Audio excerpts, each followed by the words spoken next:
Welcome back, everybody, to Brown Bag Bets, powered by BetSperts. We are your daily dose of quick hit handicapping and sports betting picks. I'm Alex Christensen, and unfortunately, no longer here with me in Las Vegas, but very tired, it seems. You looking forward to your nap today, Andy? Yeah, afternoon nap is on the docket, but yes, we made it back safely and in one piece and with small grief at the airport. I had a checked bag, and apparently they just closed that counter eventually at night. I'm like, well, what do? I have a flight at midnight.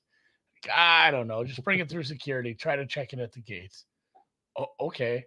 And that's what I did. I seriously took a massive suitcase through security, and then and then at the gate, I'm like, check this. It's not going to fit in a bin. Look how big this piece of shit is. Last person on the plane because of that. That was that guy. But we Fun being still the last we person took to plane. It's off. fun. And hashtag blessed. Uh, Window seat. Nobody sat in the middle. Extra room. Extra room was always good. So A1, sitting up front, feeling all right. Slept the whole time. Back in Minnesota.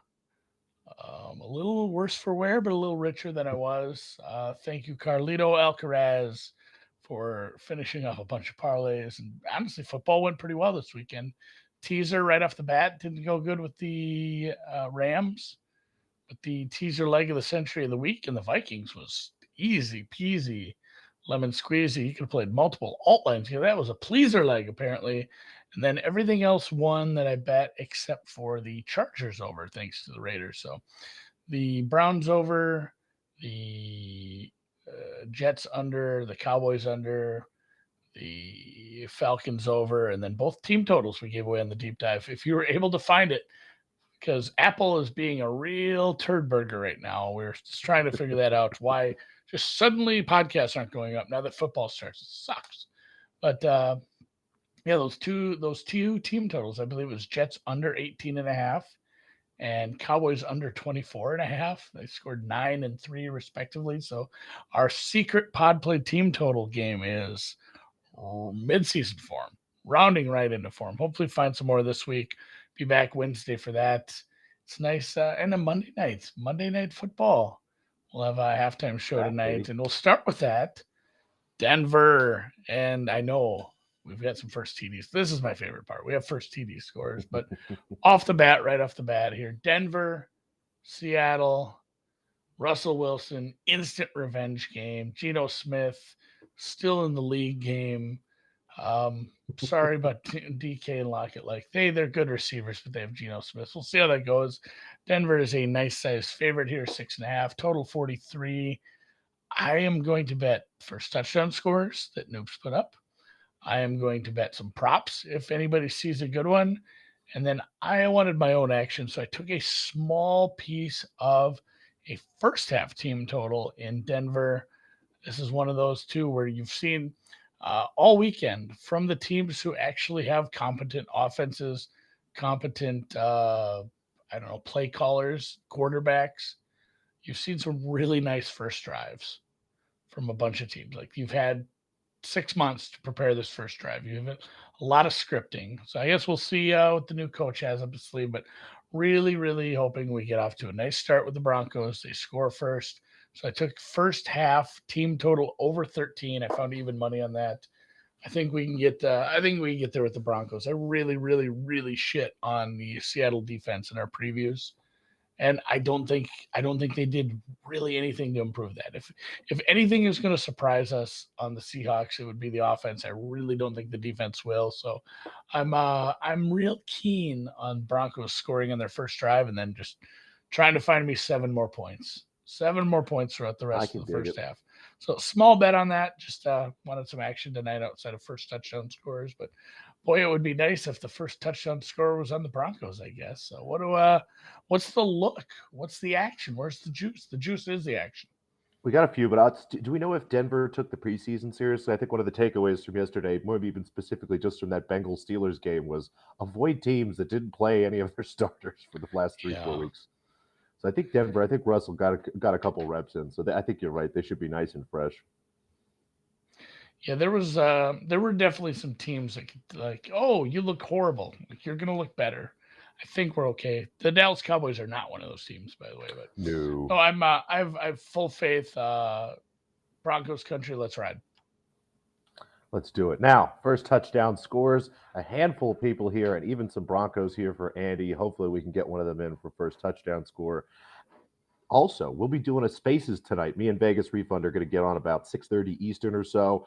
Talk about first touchdown score a little bit. Talk about more of these plays, and who knows? I have all afternoon. Maybe I'll find another one or two to add. But we'll start with the tight end from the Broncos, Albert Akwubunam.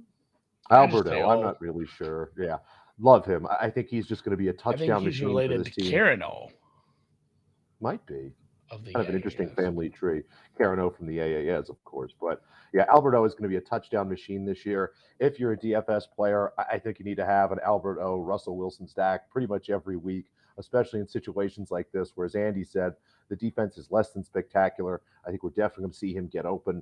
And we know that Russell Wilson loves to look at tight ends. It's a huge target for him. And as he's getting a little more comfortable with some of these Denver wide receivers, I think he's going to look over the middle and see this great big guy wide open.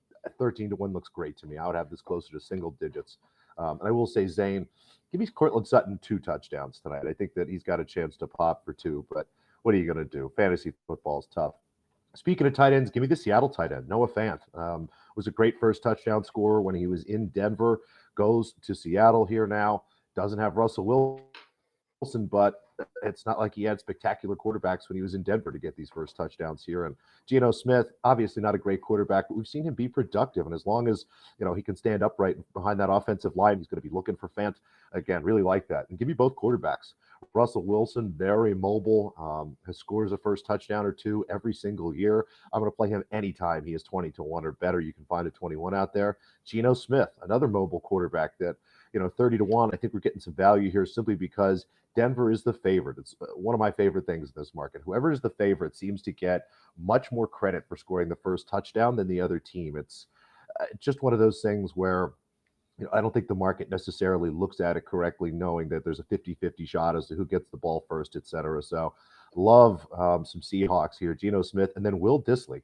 Every single year, Will Dissly scores the first touchdown. He does. There's something about the way Seattle sets up that offense. They love 2 tight end sets when they get close to the end zone. They love running some of that play action where all of a sudden the tight end, instead of blocking, is shooting out to the right. I think there's a great chance we see Dissly again. I'm going to be playing him over and over again at 30-1. So Albert O, Noah Fant, Russell Wilson, Geno Smith, Will Dissly. Give me some quarterbacks. Give me some tight ends. All the wide receivers are expensive. All 3 of Denver's wide receivers are 10-1 or less. All the Seattle receivers are 10-1 or less. So going to put all them aside. Same with the running backs. Wouldn't hold it against you if you wanted to use, say, like a risk-free bet or, kind of degen out on Javonte Williams. I think he's going to be great for this Denver team and just has a ton of versatility. But, yeah, taking a look at the numbers, give me all those guys. I will start shopping immediately. Get those into my queue. So I feel happy. You won't have to go to Iowa. All those numbers are offshore since, there's none of the regulated books like FanDuel or DraftKings here in the desert. Oh, yeah. You are. Well, I'm going to look. I'm not driving to Iowa. There's just a 0.0% chance that I'm driving any more than I have to today. PGA is back. This is going to be a challenging week. It's a good week to start on no rest. No sleep till Brooklyn. But it'll be my first week here doing PGA content and NFL content. That'll be a treat. But kind of easing back into it. It's an okay field out here. This is the Wine Country Open. I don't call it that, but there are some people who just go here so they can take their wife to wine country. It is up in Napa, the Fortinet Championship. You can check out more on betsportsgolf.com. Ron will have his preview up very soon on this. We'll have picks all through the week in the Discord. I have not made a single bet here. Just in my golf chats so far, there's been a lot of Tom Hoagie scuttlebutt saying maybe the 3M is a good comp for this course, which that actually tracks from what I know of Fortinet so far, and he played well there, and he did win his one tournament last year out on the West Coast. So maybe a Tom Hoagie look, but Max Homa leads the field there as a favorite. Corey Connors, Hideki, Mav, McNeely, Cam Davis, Pendrit, the Canadian, Davis Riley, the young American, Sahith Thigala. I've seen some people on him as well. Griot, McCarthy Steele, and Alexandra Noren. Mm. The Swede kind of round out the top there. It gets a little sketchy after the top few, doesn't it? It's not the greatest field. We are in the swing season of golf, so I'll have some outrights tomorrow. When I figure out I my like a tight outrights in the bogey. morning, I'll have some, and then we'll talk golf on Wednesday for sure. I'll have some bets to go into this tournament, some free bets here on the show.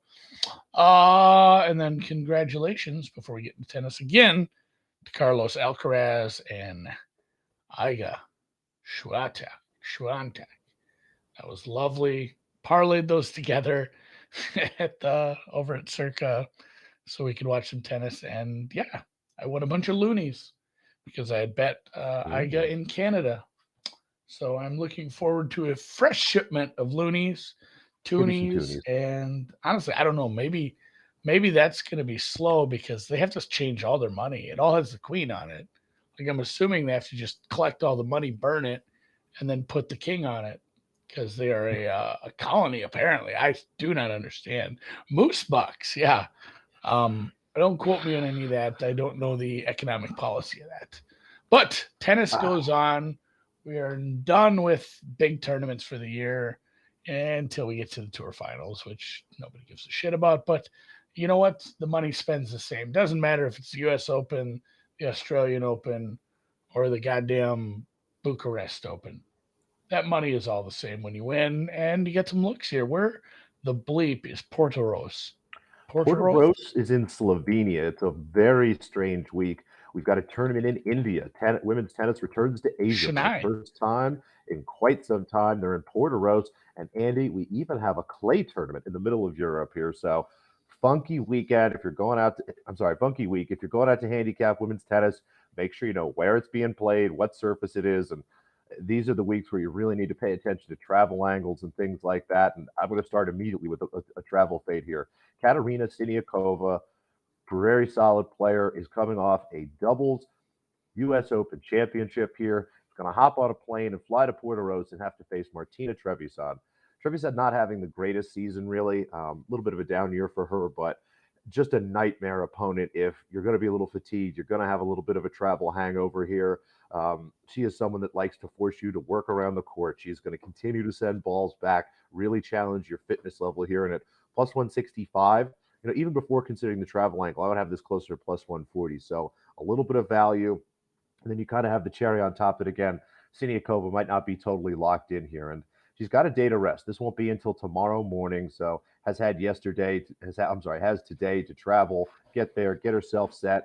So do expect her to play. A lot of times you'll see players pull out here, but plus 165 or better looks really good on Trevisan. Again, that'll be tomorrow morning. And then WTA, it's a 125K called the Challenger, some other places. They're in Bucharest. We're playing clay tennis again, a little European clay. Give me Irina Maria Bara. Really like her during clay season, especially at some of these smaller events. She goes up against tomorrow morning Ipek Oz, who might be Ipek. I don't really know. IPEK. It's kind of a strange name. Just someone who. Ipek. Yeah, something like that. Someone who's much less talented than Bara. Just really see her being outclassed here. And just looking at this, I'm surprised it's minus 120 on one side, minus 110 the other, and you get down to some of these challenger events. That's more or less a pick. Unfortunately, they went 15 cents each way. So just really like Bara here. I have her as a much more solid favorite. Minus 145, almost minus 150. So poke around, grab that minus 120. And then a total. Katerina Bandel, you may remember her as Katerina Kozlova, plays against Danka Kovinic here, and which should be an absolute battle on clay. Two of these women, some of my favorite over players on the clay surface. You see them with 22 games, sometimes even 23 in two sets in some of these matches. Again, took a look at the over 2.5 sets price, didn't love it. If you can find something in the plus 165, plus 170 area, let me know and make sure you bet it yourself because that's going to be really nice. But you'll see a 20.5 just about everywhere. Look for a 21. Go ahead, sell it up to that half game. You'll get a little better price, but 20.5 at minus 15, even minus 20 or better looks good. Again, this total should be closer to 21.5. So love the over here. So we'll take a dog, a short favorite, and a total all early tomorrow morning. And Zane in the chat points out we do still have the Paris Masters in Bercy, which I swear to God that used to be earlier in in the year, or has it always been after the U.S.?